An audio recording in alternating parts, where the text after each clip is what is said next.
Do you want to be a better homemaker, but you're not really sure what you can do and how you can actually accomplish that? Well, I'm going to explain to you how a simple life is going to help you become a better homemaker. So let's dive in.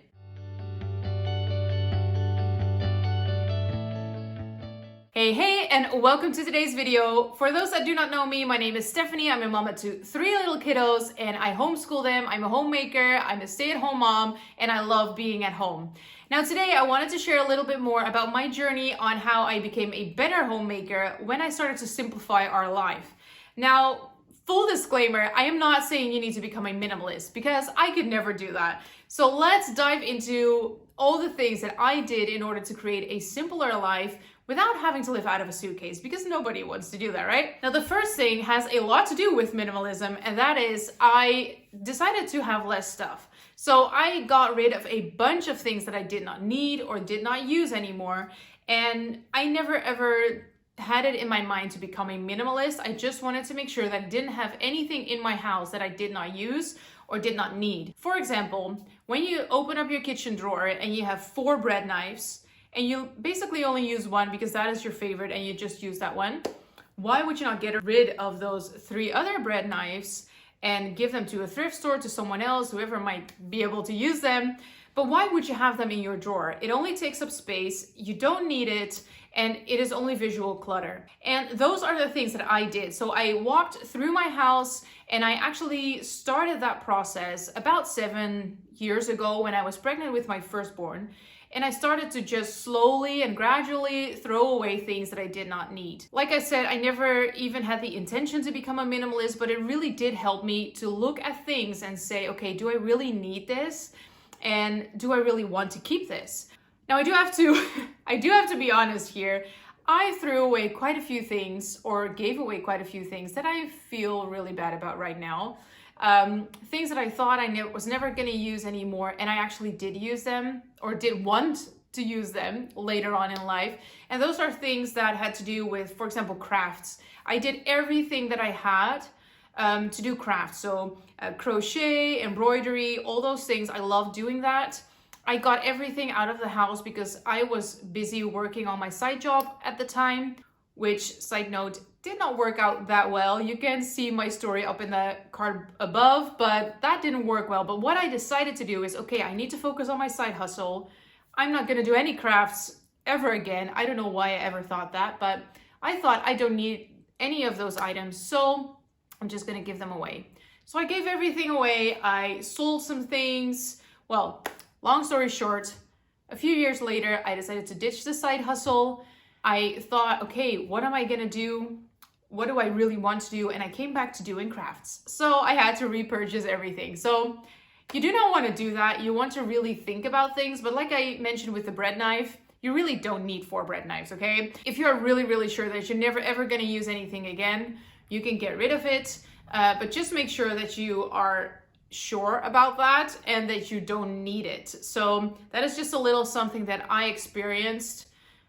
Reduce the amount of stuff you have, but really think about it. Don't make the same mistake that I did. Now, another thing that is really important in order to live a simpler life is to just be grateful for what you have and to really embrace what you have already in your home. Would you like to have a new couch? That is okay. But are you grateful for the one you have now? And could you do a little longer with the one you have? Because if you live on one income like we do, or if you just want to make sure that you live a simpler life, you need to train yourself to be grateful for what you have and not always get all the new items. Do you have an iPhone, I don't know, 10, and would you like to have an 11 or a 12? I don't even know where we are right now. Would you like to have a newer one? Well, maybe you would, but if your iPhone still works, why would you get a new one? You don't need it, and it's just something that is gonna keep you ungrateful. So really train yourself to be grateful for what you have and to not try to keep up with the Joneses. And that is something I really had to learn. Not that I'm somebody that really wants to have everything to just show off to my friends, but I am someone that is really easily triggered by impulse purchases. So if somebody tells me, hey, this is a great book, you will find me on Amazon to purchase the book. Because if somebody says it's a great book, I want to know what it's about. So I'm going to buy the book. And that is not necessarily because I want to keep up with the Joneses and I don't really care about having a new iPhone every single week. But like I said, I'm really good at impulse purchases. So when I'm at the store, more often than not, I would purchase what we could find at the exit or just things that are on clearance. And I really learned over the years that a lot of times those purchases, so the impulse purchases, were really the ones that I did not use. Those were the things that I later would feel bad about that I actually got them. So really think about, if you are very good at impulse purchasing like I was, what I did is whenever I saw something that I really wanted to have, I just let 24 hours go over it. I would say, okay, I really like that dress. Okay, but I'm not gonna pick it up today. I'm gonna go home, gonna think about it, look at my closet. Do I need this? Do I really want this? Do I really, really love it? And if the answer is yes, I will get it. Even if I don't need it, if I really do love the dress and I feel like, okay, this is gonna make me feel so awesome and I really would love to have that, then I can purchase it. That's no big deal. I'm not strict in the sense of, okay, I really can only have 5 dresses. No, if I wanna have another one, I will buy another one. But I'm really careful with, what do I get into my house? Do I really need it? And do I really want it? And do I love it? And that is the same thing with, for example, the bread knife again. If I'm at the store and I think, oh, that's a really great deal, I will go home, I look at my drawer and I will see that I have 3 bread knives already. I will not purchase the other one that I saw at the store. I will use the ones that I have or get rid of 2. So that is really something to think about. Always let a day go over it and just think, okay, do I really, really, really need this? And be honest with yourself, because you can justify basically any purchase to yourself. So be really honest to yourself. Do you really want it? Do you really need it? And often the answer is no. So let that be something to think about. If the answer is no, don't get it. Just focus on what you do have and be grateful for what you have. And if you have a very hard time to be grateful, it might even be an idea to have a journal and to write 4, 5, 6, whatever things down every single day, what you're grateful for. Train yourself to see all the beautiful things that you have, because the truth is, if you live in a Western country, you have a lot of things, and we can be grateful for a lot of things that we have. Now, another thing that really helped me live a simpler life is to just enjoy the little things. If you have something to celebrate, for example, if it's your birthday or whatever, do you really need to go out to dinner and take your entire family with you? Or could you just have a small party at home with a nice homemade cake that you really enjoy? For me, I'm a homebody, I know, so I really do love being at home, but having a nice piece of cake and a cup of coffee that my husband made with his coffee machine, that makes me so happy. I don't really need to go out for dinner and spend a ton of money. I can enjoy just being at home and having that piece of cake. Same with flowers. Do you really need a huge bouquet, or could you do with just a few flowers and enjoy the ones that you have? Or like I mentioned before, do you really need to have the newest iPhone, or can you enjoy the one that you have and really see the beauty and being grateful again for the one that you actually have, enjoying the littler things in life? Can you just walk to the park with your family and kick a ball and just enjoy the nature in the park instead of having to go to a theme park every week? Those are things that I really learned to enjoy. And one of those things that made me aware of it was actually having children, because when we go outside, it is so fun to just walk to the park and then have my youngest, who is 2. When he sees a car coming by, he's like, Mama, Mama, it's a car. He is so excited about just the little things. Or my daughter, she sees a beautiful pink flower and she runs to it and wants to pick the flower because she just loves that one flower that she saw.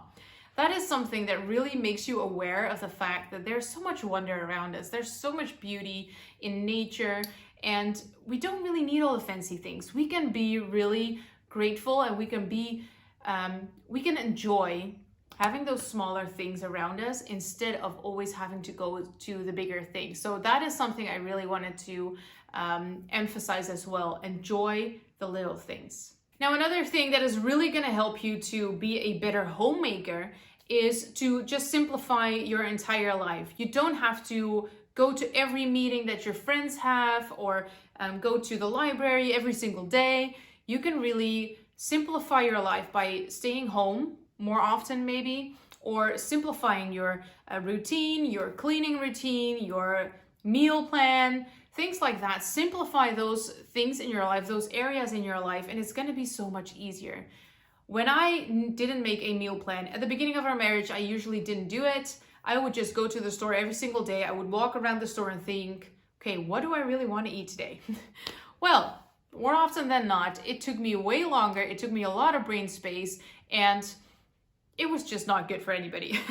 And often when you go to the store and you think about what would you like to eat, you come up with things like pizza or pancakes or things like that. You don't usually come up with a lot of healthy options. Now, when I started to simplify our life, one of the things that I started to do was create a meal plan. So I would know on Monday what my dinner was going to be on Saturday, and that made my life so much easier. I could go to the store once a week.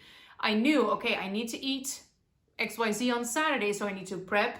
I need to get those groceries and make sure that I have it at home to make those meals on Saturday, and it would make our life so much easier. I didn't have to think about what is for dinner every day. I can just look at my list and see, okay, this is what we're having. This is what we're having tomorrow, so I need to thaw the meat or whatever it is that we're gonna have. So that makes your life so much easier. Simplify your laundry system, simplify your cleaning routine, simplify systems in your home that is gonna make your life easier, because if you wanna be a good homemaker, it doesn't really work to have to think about 20 different things at one particular time. It helps to just know, okay, today is Monday. On Monday, we clean the bathroom. On Monday, we do our grocery haul. And on Monday, we eat pasta for dinner, for example. I'm just thinking about things. But if that is something that you know, it is gonna make your life so much easier, because you know, okay, today is Monday, so I'm gonna clean the bathroom. You don't have to think in the morning, okay, today is, it's already 10 o'clock. What do I need to do? Cleaning. What really needs to be cleaned? What did I do last week? Did I clean the bathroom on Friday or on Saturday? That makes it so hard for your brain to actually do the thing, because usually it will take you half an hour to eventually think about, okay, what am I actually going to do? And then you don't want to do it anymore. So if you know in your system, okay, this is what we do on a Monday, this is what we do on a Tuesday, and so on and so forth, that is going to help you to be a better homemaker. Having systems in place is going to make your life so much easier. So make sure you have that. So if you want to be a better homemaker, it is really important to simplify your life, not just being a minimalist, but just simplifying everything that you do, everything that is in your home, and being grateful for what you have. That is really going to help you to be a better homemaker. And that is what I really wanted to encourage you with today. Now, if you love homemaking, intentional motherhood, anything that has to do with home, then I would love to have you like this video or comment below, and let me know what video you would like to watch next time, because I love making videos about homemaking and intentional motherhood. So I would love to know what you would love to watch from me next time, and I will see you in my next video. Bye!